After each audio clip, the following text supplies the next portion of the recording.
कहते हैं घी निकालने के लिए उंगली टेढ़ी करनी पड़ती है। कुछ वैसा ही किया है भारत ने, लेकिन इस बार भारत के निशाने पर आ गए हैं फ्रांस, रूस, अमेरिका, इजराइल। जानेंगे भारत ने ऐसा क्या किया है। तो वहीं दूसरी तरफ इजराइल ने मिसाइलों की बारिश करनी शुरू कर दी, वो भी ऐसे वक्त में जब पहले से ही समस्याएं हैं। जानेंगे क्या कुछ चल रहा है जियोपॉलिटिक्स में, आइए जानते हैं इन खबरों को विस्तार से। अभी ये जो इलाका देखेंगे सीरिया का, तुर्की का, समस्याओं से अभी भी हटा नहीं है। यहाँ पर भूकंप आया, भूकंप का असर दिखने भी लगा। सीरिया की मदद के लिए इजराइल आगे आया था। इजराइल ने मानवीय सहायता की सारी चीजें पैक कर ली थी और सीरिया को मदद भेजी थी, लेकिन सीरिया ने कह दिया कि हम उससे मदद नहीं ले सकते हैं जो दशकों से हमें मार रहे हैं, हमें कोई और मदद करो। सीरिया ने उस वक्त भारत को खत लिखा था, भारत से टीम मांगी थी और भारत से मानवीय सहायता मांगी थी। इजराइल को ना कर दिया था।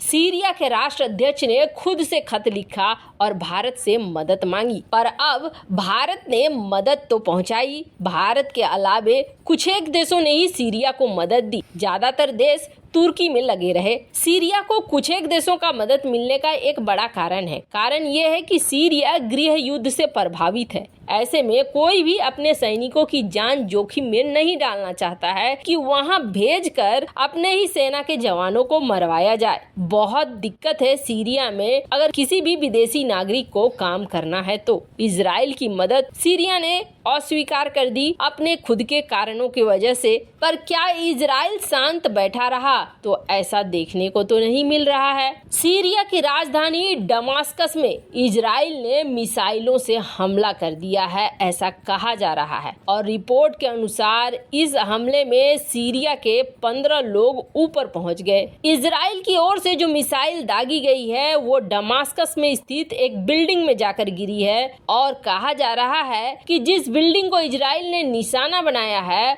वहां भारी सुरक्षा बल तैनात था, फिर भी 15 लोगों के मारे जाने की खबर है। इजराइल के सैन्य प्रवक्ता ने इस पर कोई भी प्रतिक्रिया नहीं दी है। हालांकि इजराइल इस बार बेहद खतरनाक मोड में नजर आ रहा है, इसलिए क्योंकि इजराइल की सरकार ये कह रही है कि हमारे ऊपर कोई भी खतरा होगा तो उस खतरे को हम जवाब जरूर देंगे।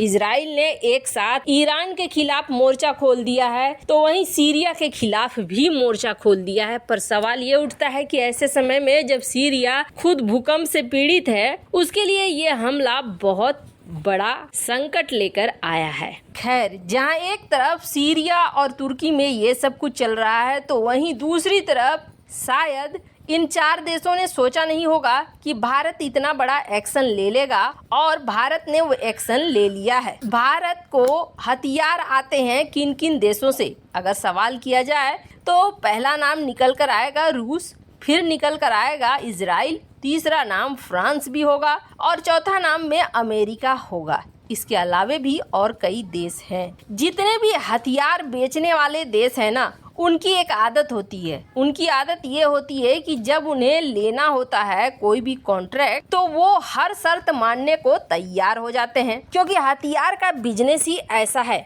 हथियार के बिजनेस में मुनाफा बहुत ज्यादा होता है। एक बार बेचने से ही काम खत्म नहीं हो जाता है, बल्कि मेंटेनेंस के नाम पर इतना पैसा आता है जितना पैसा तो हथियार को बेचने के बाद भी नहीं आता है। हर साल मेंटेनेंस के नाम पर ठीक ठाक खर्च होता है जो भी देश हथियारों को खरीदता है।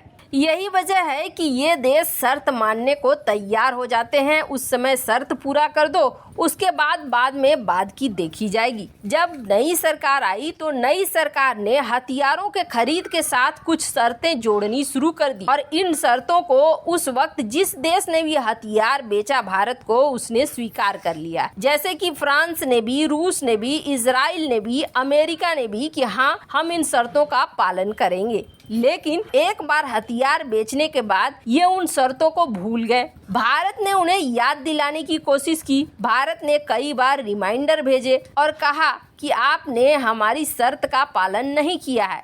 शायद इन देशों की कंपनियों ने सोचा था जैसे भारत में पहले चलता आया है वैसा ही चलता आएगा, भारत फिर बाद में मान जाएगा, हम तो मित्र देश हैं। लेकिन अब भारत का रवैया बदल चुका है। भारत का रवैया बिजनेस में बिजनेस की तरह है, यानी व्यापार को व्यापार की तरह चलाना है, दोस्ती दोस्ती की तरह चलेगी और रणनीति रणनीति की तरह चलेगी। किसी को किसी से मिक्स नहीं करना है। दोस्ती के चक्कर में अपने विकास को नहीं छोड़ सकते और इकोनॉमी को गड्ढे में नहीं डाल सकते। भारत ने पहले बार में वार्निंग भेजी, दूसरे बार में हर्जाने की नोटिस भेज दी, लेकिन फिर भी मामला बना नहीं। भारत नोटिस भेजता, कुछ पेमेंट हो जाता, फिर कुछ अटका रह जाता। इससे भारत के अरबों रुपए अटके पड़े थे।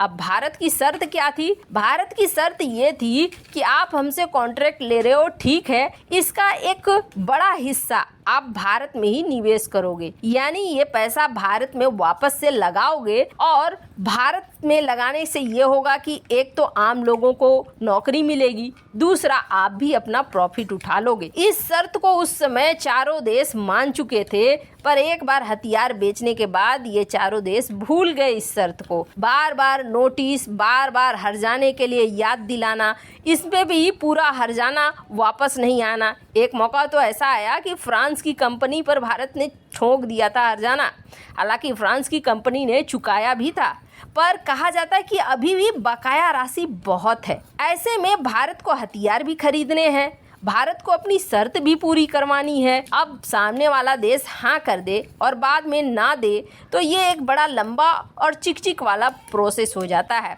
इससे निपटने के लिए भारत ने अब एक नया तरीका निकाल लिया है।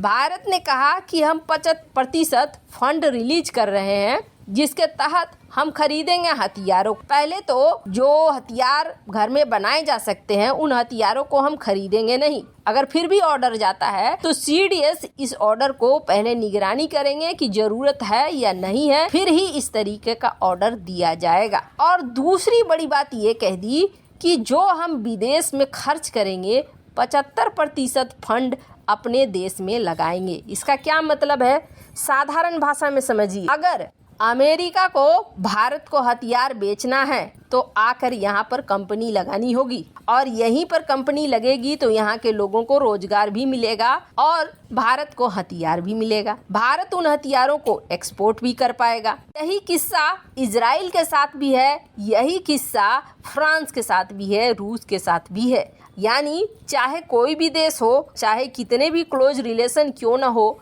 जो व्यापार के नियम हैं उन नियमों का पालन करना पड़ेगा। अब ऐसे में सामने वाले देश बाध्य हो गए हैं। आप सोचेंगे कि भारत इतनी बड़ी बड़ी शर्त रख रहा है, इजराइल, रूस या अमेरिका या फ्रांस नहीं माने तो क्या होगा? आपको बता दें, ये बेचने वाले देश हैं और ये जानते हैं कि हथियारों का मुनाफा कितना ज़्यादा होता है। इसकी शुरुआत भी हो गई है। इजराइल और भारत कई प्रोजेक्ट साथ मिलकर कर रहे हैं, कश्मीर से लेकर कन्याकुमारी तक। तो वहीं फ्रांस भी अब आत्मनिर्भर प्लान के तहत काम करने को तैयार हो चुका है। रूस भी तैयार हो चुका है, साथ मिलकर अरमाटा टैंक बनाने की बात कह रहा है। तो वहीं अमेरिका थोड़ी बहुत आनाकानी कर रहा है, पर जिस तरीके का कंपटीशन है अमेरिका भी तैयार हो जाएगा। वैसे भारत सही कर रहा है या नहीं, कमेंट कर अपनी राय जरूर बताएं। जल्द मिलते हैं अगली वीडियो में नई खबर के साथ।